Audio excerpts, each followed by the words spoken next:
ভাবুন তো যদি আপনার পছন্দের শহরটা একটা ভূতের শহরে পরিণত হয়ে যায় আর কোথাও কোনো মানুষ নেই, শুধু আপনি ছাড়া, তাহলে কেমন হবে? হ্যাঁ, বিজ্ঞানীরা একসময় ক্যান্সার সারাতে একটা ওষুধ বানিয়েছিল, কিন্তু সেই ওষুধই বদলে দেয় সবকিছু। আর শুরু হয় মানবজাতির ধ্বংসের গল্প। 3 বছর ধরে রবার্ট নামে এক সেনা ডাক্তার একাই বেঁচে আছে, নিজের কুকুর স্যামকে সাথে নিয়ে। নতুন কোনো মানুষ বা কোনো আওয়াজ কিছুই নেই এই স্থানটাতে। দিনের আলোয় সে খাবার খুঁজে গবেষণা চালায় আর শহরের ফাঁকা রাস্তায় ঘুরে বেড়ায়। কিন্তু সূর্য ডুবে গেলেই যেন শুরু হয় দানবদের রাজত্ব। এই অদ্ভুত সব ছায়ামানবেরা আলোর ভয় পায় আর রাতের বেলা বের হয় মানুষদেরকে শিকার করার জন্য। আর রবার্ট প্রতিদিন যুদ্ধ করছে শুধুমাত্র টিকে থাকার জন্য নয়, বরং একটা সমাধান খুঁজে পাওয়ার আশায়। এই সিনেমার দুটি আলাদা ক্লাইম্যাক্স আছে, মানে 2 রকমের এন্ডিং দেওয়া হয়েছে এই মুভিটাতে। আই এম লেজেন্ড শুধু একজন মানুষের বেঁচে থাকার গল্প নয়, এটা একটা শেষ হয়ে যাওয়া পৃথিবীতে এক টুকরো আশা খোঁজের গল্প। এই গল্প আপনাকে টানতে থাকবে শুরু থেকে শেষ পর্যন্ত। কথা দিতে পারি আজকের গল্পটা এক মুহূর্তের জন্য স্কিপ করতে পারবেন না। মুভির শুরুতে আমরা একটা ডাক্তারের ইন্টারভিউ দেখি। ডাক্তারের নাম অ্যালিস ক্রিপিন, সে একজন ক্যান্সার বিশেষজ্ঞ। আজকের ইন্টারভিউটা মূলত অ্যালিসের নতুন আবিষ্কার নিয়ে। জানা যায় ডাক্তার অ্যালিস একটা নতুন ওষুধ তৈরি করেছেন, যার মাধ্যমে ক্যান্সার রোগ একেবারেই শেষ করা সম্ভব। শোয়ের হোস্ট অ্যালিসকে জিজ্ঞাসা করে, আজ পর্যন্ত আপনি কয়জন রোগীকে চিকিৎসা করেছেন আর তাদের মধ্যে কতজন রোগী ভালো হয়ে গেছে? অ্যালিস জবাবে বলে, আমি আজ পর্যন্ত 10,000 মানুষকে এই চিকিৎসা দিয়ে এসেছি আর আমার সেই 10,000 রোগী এখন সুস্থ আছে। এই উত্তর শুনে আমরা বুঝতে পারি ওষুধটা শতভাগ কার্যকরী। এরপরের সিন শিফট হয়ে 3 বছর পরের দৃশ্য দেখানো হয় আর আমরা দেখি আমেরিকার নিউ ইয়র্ক শহরকে। একসময় যে শহর ছিল জীবনের কোলাহল আর ব্যস্ততাপূর্ণ, এখন তা যেন এক মৃত্যুপুরীতে পরিণত হয়েছে। রাস্তা জুড়ে ঘাস ও আগাছা গজিয়ে উঠেছে, বিশাল বিল্ডিংগুলো দাঁড়িয়ে আছে ভূতের মতো, কিন্তু জানালাগুলো ভাঙা, কোথাও কোথাও আগুনে পোড়া দাগ। রাস্তায় গাড়িগুলো পড়ে আছে এলোমেলো ভাবে, যেগুলোর বেশিরভাগই পরিত্যক্ত। জনমানবহীন এই শহরের মাঝে হরিণের পাল বা অন্য প্রাণীরা ঘুরে বেড়ায়। এরই মধ্যে দেখি ফাঁকা নিউ ইয়র্ক শহরের বুক চিরে একটা লাল স্পোর্টস কার ছুটে যাচ্ছে। গাড়িটা চালাচ্ছে আমাদের হিরো নেভিল রবার্ট। দেখা যায় রবার্টের সাথে একটা পোষা কুকুরও আছে। এই ভূতের শহরে রবার্টের একমাত্র সঙ্গী হলো তার কুকুর স্যাম। রবার্ট ও স্যাম আজকে শিকার করার জন্য বের হয়েছে। একটু আগে আমি বলেছি এই শহর এতটাই জনমানবহীন হয়েছে যে এখন শহরেই হরিণ ঘুরে বেড়ায়। রবার্ট তার গাড়ি দিয়ে হরিণগুলোর পেছনে যেতে থাকে। সে অনেকবার হরিণগুলোকে তার বন্দুক দিয়ে গুলি করতে যায়, কিন্তু সে কোনোভাবেই হরিণগুলোকে টার্গেট করতে পারে না। হরিণগুলো এত দ্রুত দৌড়াতে পারে যে রবার্ট গাড়ি দিয়েও তাদেরকে ধরতে পারছিল না। হরিণগুলো দৌড়াতে দৌড়াতে শহর থেকে আরো বাইরে চলে যায়। এভাবে অনেকক্ষণ হরিণের সাথে চোর পুলিশ খেলার পরে এমন একটা মুহূর্ত আসে যখন রবার্ট একটা হরিণকে কাছে পেয়ে যায়। রবার্ট গুলি করতে যাবে, তখনই পেছন থেকে একটা সিংহ হরিণটাকে আক্রমণ করে দেয়।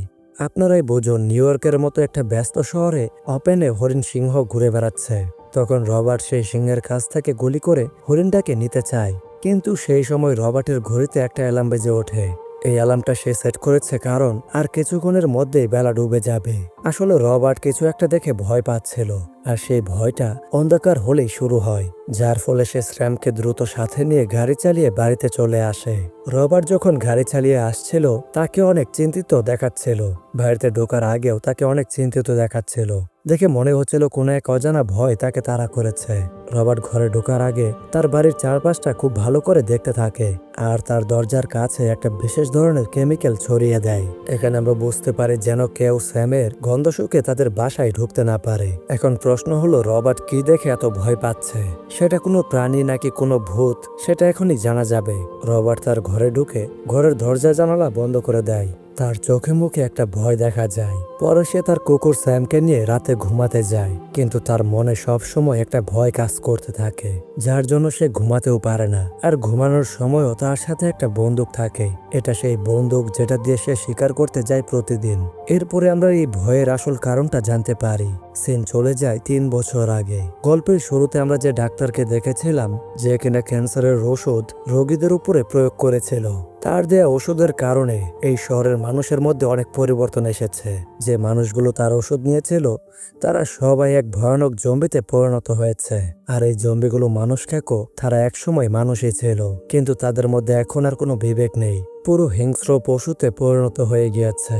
দেখা যায় একসাথে এতগুলো মানুষ জম্বি হয়ে যাওয়ার কারণে আমেরিকার সরকার নিউ ইয়র্ক সিটিতে জরুরি অবস্থা জারি করে দিয়েছে, আর সেনাবাহিনী সকল কিছুর তদারকি করছে। আর বলে রাখা ভালো, রবার্ট নিজেও একজন বড় পদের আর্মি ডাক্তার। রবার্ট তখন তার পরিবারকে নিয়ে নিউ ইয়র্ক ছেড়ে দেওয়ার পরিকল্পনা করে, কিন্তু সেই সময় নিউ ইয়র্ক ছাড়ার আগে সেনাবাহিনী চেকিং করত, আর শুধুমাত্র সুস্থ মানুষদেরকেই যেতে দেয়া হতো। রবার্টের স্ত্রী আর বাচ্চাকে সেনাবাহিনী চেকিং করলে দেখা যায় যে তারা এই ভাইরাসে আক্রান্ত। রবার্ট তখন চিৎকার করে বলে, আমি একজন কর্নেল, তোমরা আরেকবার চেক করো। সেনাবাহিনীর উচ্চ পদের কর্মকর্তা হওয়ায় তারা তার কথা রাখে। দ্বিতীয়বার চেকিং করলে দেখা যায় তার স্ত্রী ও বাচ্চা সুস্থ আছে। তখন তাদেরকে একটা হেলিকপ্টারে তুলে দেওয়া হয়। ঠিক সেই সময় একটা দুর্ঘটনা ঘটে। রবার্টের সামনে আরেকটা হেলিকপ্টার টেক অফ করছিল, কিন্তু কিছু জম্বি ওই হেলিকপ্টারে আক্রমণ করে, যার ফলে হেলিকপ্টারটার নিয়ন্ত্রণ হারিয়ে রবার্টের স্ত্রী যে হেলিকপ্টারে বসা সেটাতে এসে ধাক্কা খায়, যার ফলে দুইটা হেলিকপ্টারই ধ্বংস হয়ে যায়। আর রবার্টের স্ত্রী ও বাচ্চা সেখানেই মারা যায়। পরের দৃশ্যে আমরা দেখি রবার্ট ঘুম থেকে উঠেছে। ঘুম থেকে উঠেই রবার্ট সবার আগে এক্সারসাইজ করে। বুঝতেই পেরেছেন, সেনাবাহিনীর লোক, চাকরি না থাকলেও অভ্যাসটা ঠিকই আছে। এরপরে রবার্ট তার বাড়ির বেসমেন্টে চলে যায়। রবার্টের বাসার বেসমেন্টটা হলো একটা ল্যাব। রবার্ট একজন ডাক্তার হওয়ার কারণে সে তার বাসার ভেতরে একটা ল্যাব খুলে বসেছে, আর বর্তমানে সে এই ল্যাবে বিশেষ কিছু এক্সপেরিমেন্ট করছে। দেখা যায় রবার্ট তার ল্যাবে কিছু ভাইরাস আক্রান্ত ইঁদুর আটকে রেখেছে। এই ইঁদুরগুলো সেই জম্বি ভাইরাসে আক্রান্ত। রবার্ট মূলত এই ইঁদুরগুলোর উপরে পরীক্ষা করছে তার নিজের বানানো ওষুধ দিয়ে। সে একটা ভ্যাকসিন তৈরি করেছে, আর সেটাই এই ইঁদুরগুলোর উপরে পরীক্ষা করছে। দেখা যায় সবগুলো ইঁদুর আগের মতো থাকলেও একটা ইঁদুর স্বাভাবিক হয়ে গিয়েছে। রবার্ট এক টুকরো আশা দেখতে পায় যে তার ঔষধ হয়তো বা কাজ করেছে। এরপরে রবার্ট স্যামকে নিয়ে বের হয়ে একটা দোকানে আসে। দোকানে আমরা কিছু পুতুল দেখতে পাই, যেগুলো দেখতে অবিকল মানুষের মতো। আসলে রবার্ট নিজে এই পুতুলগুলোকে এখানে রেখেছে যেন সে তাদের সাথে মানুষের মতো কথা বলতে পারে। দীর্ঘদিন ধরে এই শহরে একা একা বসবাস করতে করতে তারও মানসিক ভারসাম্য একটু হারিয়ে গিয়েছে। রবার্ট সেই দোকান থেকে প্রয়োজনীয় জিনিসপত্র নেওয়ার পরে সেখান থেকে বেরিয়ে যায়, আর বের হয়ে আসে এই শহরের একটা বন্দরে। আসলে রবার্ট প্রতিদিন রেডিওতে একটা ব্রডকাস্ট করত। সে জানে যে তার কথা কেউ শুনবে না, এরপরেও একা একা তার মতো করে কথা বলে যেত। রবার্ট রেডিওতে বলে, আমি ডাক্তার রবার্ট বলছি, আমি জানি আমার কথা কেউ শুনছে না। যদি কেউ আমার কথা শুনে থাকো তাহলে আমার সাথে এখানে এসে দেখা করো। আমি জীবিত মানুষদের পাশে দাঁড়াতে চাই, আর আমি তোমাদের জন্য খাবারের ব্যবস্থা করে দিতে পারবো। এরপরে দেখা যায় একটা বড় জাহাজ, যেটার উপরে অনেকগুলো ফাইটার প্লেন ছিল। রবার্ট একটা বড় ফাইটার প্লেনের উপরে দাঁড়িয়ে গল্ফ খেলছিল। খেলতেই খেলতে তার কুকুর স্যাম একটু সতর্ক হয়ে যায়, আর সামনের দিকে কিছু একটা দেখতে থাকে। এটা দেখে রবার্ট তার বন্দুকের স্কোপ দিয়ে সেদিকে তাকায়, আর দেখা যায় সেখানে একটা হরিণ দাঁড়িয়ে। এরপরে রবার্ট ও স্যাম হরিণটাকে ধরার জন্য পেছনে দৌড়াতে থাকে। হরিণটা জীবন বাঁচানোর জন্য একটা অন্ধকার ঘরে ঢুকে পড়লে তার পেছনে পেছনে স্যামও সেখানে ঢুকে যায়। রবার্ট তখন খুব চিন্তিত হয়ে যায়, কারণ এমন অন্ধকার জায়গাগুলোতে জম্বিরা লুকিয়ে থাকে। এরপরে আর কোনো উপায় না পেয়ে রবার্টও সেই অন্ধকার ঘরে ঢুকে পড়ে স্যামকে বাঁচানোর জন্য। রবার্টের কাছে একটা বন্দুক ছিল, মানে যে বন্দুকটা সে সবসময় সাথে রাখে। বন্দুকের মধ্যে একটা লাইট লাগানো ছিল, যেটার মাধ্যমে রবার্ট স্যামকে খুঁজতে থাকে। একসময় রবার্ট স্যামকে খুঁজেও পায়। স্যাম ভয়ে একটা টেবিলের নিচে লুকিয়েছিল। রবার্ট স্যামকে চলে আসতে বললেও স্যাম সেখান থেকে বের হচ্ছিল না। বোঝা যায় স্যাম কিছু একটা দেখে ভয় পেয়েছে। ঠিক সেই সময় রবার্ট তার পেছনে কিছু একটা অদ্ভুত আওয়াজ শুনতে পায়। পেছনে তাকিয়ে দেখে সেখানে একটা জম্বি দাঁড়িয়ে আছে। জম্বিটার সাথে সাথে রবার্টের উপরে আক্রমণ করে দেয়। রবার্ট নিজের প্রাণ বাঁচাতে জম্বিটাকে গুলি করে মেরে ফেলে, কিন্তু তার বন্দুকের গুলির আওয়াজ শুনে সেখানে আরো কিছু জম্বি চলে আসে। তখন আর কোনো উপায় না পেয়ে তাকে আর স্যামকে সেখান থেকে পালাতেই হয়। পালানোর সময় একটা জম্বি রবার্টকে ধরে ফেললে সে তখন বুদ্ধি করে সেই বিল্ডিং থেকে লাফ দিয়ে কাঁচ ভেঙে বাইরে চলে আসে, আর জম্বিটা আলোতে চলে আসায় সাথে সাথেই মারা যায়। আসলে এই জম্বিগুলো আলো সহ্য করতে পারে না। রবার্ট বুঝে যায় এই বিল্ডিংয়ে জম্বিরা বসবাস করে। আর আমরা তো দেখেছি যে রবার্ট এই জম্বিদের ভ্যাকসিন বানানোর জন্যই কাজ করছে।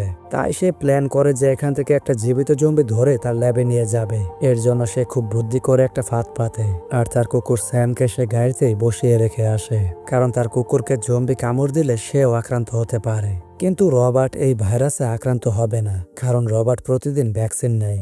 এরপরে রবার্টের পাতা ফাঁদে একটা জম্বি আটকা পড়ে যায়। জম্বিটা অনেক চিৎকার করছিল, যার জন্য রবার্ট জম্বিটাকে বন্দুক দিয়ে একটা আঘাত করে। তখন দেখা যায় যে একটা জম্বি উপর থেকে রাগে চিৎকার করছে।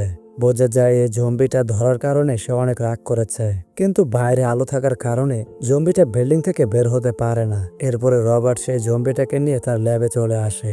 রবার্ট প্রথমে জম্বিটাকে খাটের সাথে শক্ত করে বেঁধে নেয়। তখন রবার্ট লক্ষ্য করে জম্বিটার শরীরে একটা প্রজাপতির ট্যাটু আর্ট করা। দেখা যায় জম্বিটা অনেক জোরে জোরে শ্বাস নিচ্ছিল। এরপর তার তৈরি করা ওষুধটা দিয়ে দেয়, যেটা সে ইঁদুরের উপরে প্রয়োগ করেছিল। প্রথমে দেখা যায় জম্বিটা কিছু স্বাভাবিক হয়েছে, মানে জম্বিটার হার্টবিট অনেকটাই সাধারণ মানুষের মতো চলাচল করছে। এটা দেখে রবার্টের মনে একটা আশার আলো জ্বলে, কিন্তু পরক্ষণে জম্বিটা আবারও আগের মতো হয়ে যায়। আর জম্বিটা একটা লাফ দিয়ে রবার্টকে আক্রমণ করতে আসে, কিন্তু তার হাত পা বাঁধা থাকার কারণে রবার্ট তাকে ধরতে পারে না। তখন রবার্টের সকল আশা হতাশায় পরিণত হয়ে যায়। এরপরে রবার্ট একটা ভিডিও রেকর্ড করে, যেখানে সে বলে, আমি আমার রক্ত পরীক্ষা করে দেখেছি, আমার তৈরি ভ্যাকসিন নেওয়ার কারণে আমি এই ভাইরাস থেকে বেঁচে আছি, কিন্তু আমার কুকুরের ওপর এই ভ্যাকসিনটা কার্যকরী না। তবে আমার ভ্যাকসিন নিয়ে সুস্থ মানুষ এই ভাইরাস থেকে বাঁচতে পারে, কিন্তু এই ভ্যাকসিন দিয়ে কোনো জম্বিকে সুস্থ করা সম্ভব নয়। রবার্ট আরো বলে, আমি যখন এই জম্বিটাকে ধরতে গিয়েছিলাম তখন আরেকটা জম্বি তাকে বাঁচানোর জন্য রোদের মধ্যে এগিয়ে এসেছিল, তার মানে তাদের মধ্যে এখনো কিছু বুদ্ধি আছে। পরের দৃশ্যে রবার্ট ও স্যাম বাইরে যায় শিকার করার জন্য। রবার্ট আজকে একটা আজব দৃশ্য দেখতে পায়। সে খেয়াল করে দোকানে যে পুতুলগুলো সাজিয়ে রেখেছিল, মানে যাদের সাথে রবার্ট মাঝে মাঝে কথা বলতো, তাদের মধ্যে একটা পুতুল রাস্তায় দাঁড়িয়ে আছে। রবার্ট তো পুরোই অবাক হয়ে যায় আর সাথে সাথে গাড়ি থামিয়ে নেমে পড়ে। আসলে রবার্ট দীর্ঘদিন থেকে এই শহরে একা একাই থাকে, যার কারণে তার মধ্যেও কিছু মানসিক পরিবর্তন এসেছে। রবার্ট সেই পুতুলকে উদ্দেশ্য করে বলতে থাকে, তুমি বাইরে কি করছো, তোমার তো ভেতরে থাকার কথা। এই কথা বলে সে পুতুলের উপরেই গুলি করতে থাকে। তখন পুতুলটা থেকে পানি বের হতে শুরু করে। এই দৃশ্য দেখার জন্য রবার্ট পুতুলের দিকে এগিয়ে যায়। সাথে সাথে রবার্টের পা একটা ফাঁদের মধ্যে পড়ে যায় আর রবার্ট সেই দড়ির সাথে ঝুলে যায়। ঝুলে যাওয়ার আগে তার মাথাটা রাস্তার সাথে আঘাত পায়, যার জন্য তার মাথা সামান্য ফেটে যায়। আপনারা হয়তোবা মনে মনে চিন্তা করছেন যে শহরের রবার্ট ছাড়া অন্য কোনো মানুষ নেই, সেখানে তার জন্য ফাঁদ কে তৈরি করলো? আসলে রবার্ট একটা জম্বিকে সেদিন ধরে নিয়ে এসেছিল। এটার প্রতিশোধ নেওয়ার জন্য বাকি জম্বিরা এই ফাঁদ পেতেছে। স্যাম মাথায় আঘাত পাওয়ার কারণে অনেকক্ষণ অজ্ঞান হয়েছিল, কিন্তু সন্ধ্যার আগে তার ঘড়িতে অ্যালার্ম বেজে ওঠে। অ্যালার্মের শব্দ শুনে রবার্টের জ্ঞান ফিরলে রবার্ট বুঝতে পারে তাকে এখন এই জায়গা থেকে বাসায় যেতে হবে, আর তা না হলে জম্বিরা তাকে মেরেই ফেলবে। তাই রবার্ট সময় নষ্ট না করে তার কাছে থাকা চাকুটি দিয়ে দড়িটাকে কাটতে থাকে। দড়িটা কেটে গেলে রবার্ট নিচে পড়ে যায়, কিন্তু তখনই চাকুটা তার পায়ে ঢুকে পড়ে। রবার্ট ব্যথায় একদমই চিৎকার করছিল, কিন্তু কোনো উপায় নেই, তাকে বাসায় যেতেই হবে। রবার্ট কোনো রকম ভাবে হাতের সাহায্যে এগোতে থাকে। এরই মধ্যে রবার্ট তার সামনে থাকা একটা বিল্ডিং এ খেয়াল করে সেখানে একটা জম্বি কয়েকটা কুকুর নিয়ে দাঁড়িয়ে আছে। এটা হলো সেই জম্বিটা যে কিনা এই ফাঁদ পেতেছে। জম্বিটা তখন ভাইরাসে আক্রান্ত কুকুরগুলোকে ছেড়ে দেয় রবার্টকে মেরে ফেলার জন্য। রবার্ট তার কাছে থাকা বন্দুক দিয়ে কুকুরগুলোকে মেরে ফেলে, তবে মরার আগে কুকুরগুলো স্যামকে কামড়ে দেয়। রবার্ট তাড়াতাড়ি করে স্যামকে নিয়ে বাসায় আসে। বাসায় এসে স্যামকে ওষুধ দিলেও স্যাম কোনোভাবেই সুস্থ হয় না, কারণ রবার্ট আগেই বলেছে যে তার ওষুধ দিয়ে কোনো আক্রান্ত প্রাণী সুস্থ হবে না। রবার্ট বুঝতে পারে স্যামকে আর বাঁচানো সম্ভব নয়, এজন্য সে তার সবথেকে পছন্দের প্রাণীটাকে গলা টিপে মেরে ফেলে। এই দৃশ্যটা দেখে আমার নিজেরই চোখে পানি চলে এসেছিল। আপনারা রবার্টের জায়গায় থাকলে কি করতেন অবশ্যই কমেন্ট করে জানাবেন। রবার্ট স্যামকে একটা ছোটবেলা থেকে বড় করেছে, আর এই শহরে স্যাম ছাড়া রবার্টের আর কোনো সঙ্গীই নেই, তাই সে অনেক বেশি কষ্ট পায়। আর পরের দিন দেখা যায় রবার্ট তার গাড়ি নিয়ে বের হয়েছে, কিন্তু দিনের শেষে রাত হলেও সে আর বাসায় ফিরে না। সে মনে মনে ঠিক করে নেয় আজকে যে কোনো মূল্যেই প্রতিশোধ নিতে হবে। দেখা যায় রবার্ট তার গাড়ি নিয়ে ছুটে চলেছে। কিছু দূর যাওয়ার পরে তার সামনে অনেকগুলো জম্বি আসে। সে গাড়ির স্পিড বাড়িয়ে দিয়ে তাদের উপরেই চালিয়ে দেয়, কিন্তু একটু পরেই নিয়ন্ত্রণ হারিয়ে তার গাড়িটা উল্টে যায়। সে সময় একটা জম্বি তাকে খেয়ে ফেলার জন্য কাছে আসে। আসলে এটা হলো সেই জম্বি যার সাথে শুরু থেকে রবার্টের ঝামেলা চলছে। জম্বিটা রবার্টকে আক্রমণ করতেই যাবে, তখনই সামনে থেকে একটা গাড়ি আসে আর গাড়ির প্রচন্ড লাইটের কারণে জম্বিটা সেখান থেকে চলে যায়। আসলে এই জম্বিটা হলো সব জম্বিদের বস, আর সকল জম্বিরা এই বসের কথায় কাজ করে। রবার্ট অ্যাক্সিডেন্টের জন্য অনেক জায়গায় ব্যথা পেয়েছে, এই কারণে তার অজ্ঞান হয়ে যাওয়ার মতো অবস্থা। এমন সময় সে ঘোলা গোলা চোখে দেখে একজন তাকে বলছে, আপনার বাসার ঠিকানাটা কোথায় বলুন। রবার্ট বাসার ঠিকানাটা বলেই অজ্ঞান হয়ে যায়। পরের দিন সকালে রবার্টের ঘুম ভাঙে। রবার্ট ঘুম থেকে উঠে দেখে তার সামনে একটা মহিলা আর একটা বাচ্চা। হঠাৎ এই জনমানবহীন শহরে দুইজন জীবিত মানুষ দেখে সে আশ্চর্য হয়ে যায়। মেয়েটি রবার্টকে বলে, আমরা আপনার ব্রডকাস্টটা শুনেছিলাম, আর সেই ব্রডকাস্টটা শুনে আপনাকে খোঁজার জন্য সেই বন্দরে গিয়েছিলাম, কিন্তু সারাদিন অপেক্ষা করার পরেও আপনাকে খুঁজে পায়নি। পরে ফিরে যাওয়ার সময় দেখি আপনি জম্বিদের হাতে আটকা পড়েছেন। মেয়েটি আরো বলে, আমার নাম অ্যানা, আর আমার একটা টিম ছিল, আর আমরা সবাই মিলে জম্বিদের সাথে যুদ্ধ করতাম, কিন্তু আমাদের টিমের সবাই জম্বিদের হাতেই মারা গিয়েছে। আর এখন আমি এই শহর থেকে দূরে একটা পাহাড়ে যাচ্ছি। সেই পাহাড়ে একটা মিলিটারি বেস আছে, আর সেখানে এখনো অনেক জীবিত মানুষ আছে। আর পাহাড়টা অনেক ঠান্ডা, যার ফলে সেই জায়গায় জম্বিরা যেতে পারে না, কারণ জম্বিরা ঠান্ডা সহ্য করতে পারে না। রবার্ট বলে, অসম্ভব, এটা আমি কোনোভাবেই বিশ্বাস করি না, এই শহরে আর কেউই বেঁচে নেই। মানে রবার্ট অ্যানার কথা শুনে এখানে অনেক রেগে যায়। কিছুক্ষণ পরে সে তার রাগ ঠান্ডা করে সেখান থেকে চলে যায়। এরপরে রবার্ট আবারও ফিরে আসে। তখন অ্যানা রবার্টকে বলে, তুমি আমাদের সাথেই চলো, আজকে দেরি হয়ে গিয়েছে, তো কালকে আমরা রওনা দেই। রবার্ট উত্তরে কড়াভাবে বলে, আমি কোনোদিন এই শহর ছেড়ে যাব না, আর এই ভাইরাসের উৎপত্তি এই শহরেই হয়েছিল। আমি এই ভাইরাসটাকে এই শহরেই শেষ করব, আর আমি বিশ্বাস করি যে এটা আমাকে দিয়েই হবে। এরপরে অ্যানা রবার্টের ল্যাবে যায়। সেখানে দেখা যায় রবার্ট তার ল্যাবে থাকা জম্বিটার শরীরের বরফ দিয়ে ঢেকে রেখেছে। মানে সে দেখতে চাচ্ছে যে বরফের কারণে তাদের মধ্যে কোনো পরিবর্তন আসে কিনা। এরপরে দেখা যায় অ্যানা রবার্টকে তার সাথে পাহাড়ে যাওয়ার জন্য অনুরোধ করছে, কিন্তু রবার্টের একই কথা যে এমন কোনো জায়গা নেই, তুমি একটা ভুল ধারণার মধ্যে বসবাস করছো। অ্যানা তখন বলে, আমি মনে প্রাণে বিশ্বাস করি এমন একটা জায়গা আছে, আর সে জায়গায় গেলে অবশ্যই আমরা বেঁচে যাব। মানে এখানে বোঝা যায় যে অ্যানা তার নিজের কথায় অনেক বেশি কনফিডেন্ট। রবার্ট বলে, দেখো 90% মানুষ এই ভাইরাসে মারা গিয়েছে, আর বাকি 9% মানুষ জম্বিতে পরিণত হয়েছে, আর বাকি 1% মানুষকে জম্বিরা খেয়ে নিয়েছে। আজই তুমি কিভাবে ধারণা করছো যে আরো মানুষ বেঁচে থাকতে পারে? তাদের কথা চলার মধ্যে বাইরে একটা আওয়াজ শুনতে পায়। আওয়াজ শুনে রবার্ট বুঝতে পারে এটা কিসের শব্দ।